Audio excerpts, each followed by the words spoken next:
আর কি শুধু।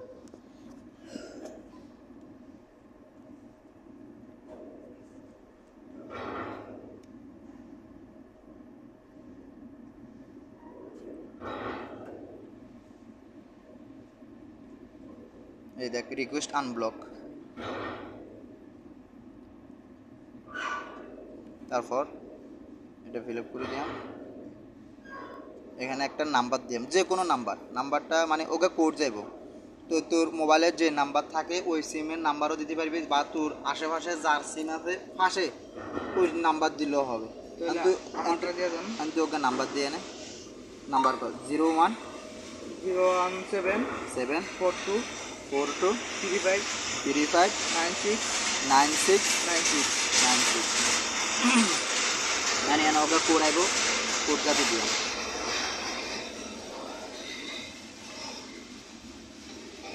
হ্যাঁ কল আছে, কোড হয়েছে কত 953737, 5 সেকেন্ডের লক করতে পার।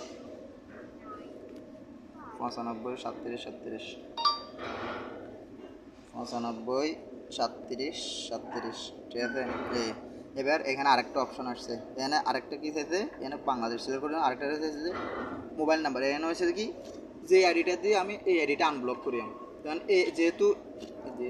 যেহেতু এই মোবাইলটা দিই, এই মোবাইলটার আইডি দিয়ে এই আইডিটা আনব্লক করে এই কারণে এই মোবাইলের নাম্বার যে আইডি দিয়ে খুলছি ওই নাম্বারটা এখানে বসাইতে হবে, এটা লক করতে।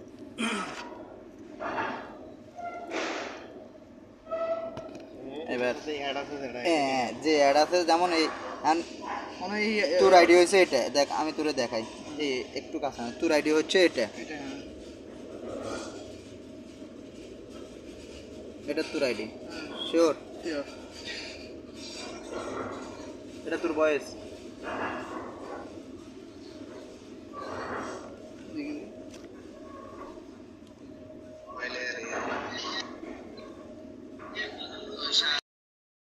এটা লকফুল যেহেতু এটা তোর আইডি। এবার আমরা এখানে চলে যাবে, এখানে নাম্বারটা চেক করার লাইন, এই নাম্বারটা যেহেতু এখানে বসাই দেব, যে নাম্বারটা এই নাম্বার এটা, যে নাম্বারটা আচ্ছা আমি বসাই, একটু নোট করে দিল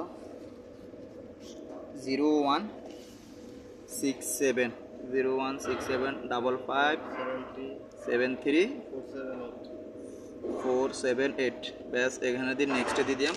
এখানে কাজ শেষ, এবার দ্বিতীয় মোবাইলটাতে চলে আসি এখানে কন্ট্যাক্ট অপশনে যাব, তারপর এখানে উইচ্যাট টিম যে লেখাটা থাকবে ওইখানে ক্লিক করি। ওইখানে ক্লিক করার পর ঢুকি আমি এখানে এই অ্যাকাউন্ট অপশনে ক্লিক করি, আমি হেল্প ফ্রেন্ডস আনব্লক এখানে ক্লিক করি।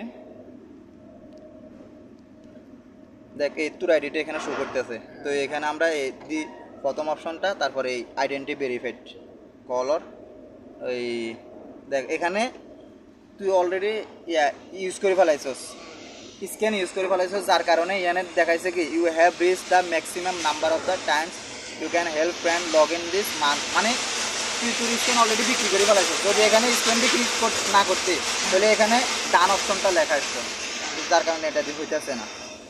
কথা বুঝছিস না, তুই বলতেছিস স্ক্যান আছে কিন্তু স্ক্যান বিক্রি করে দিতে, সামনের মাসে ট্রাই করুন লাগবে আবার জরুরি হয়েছে।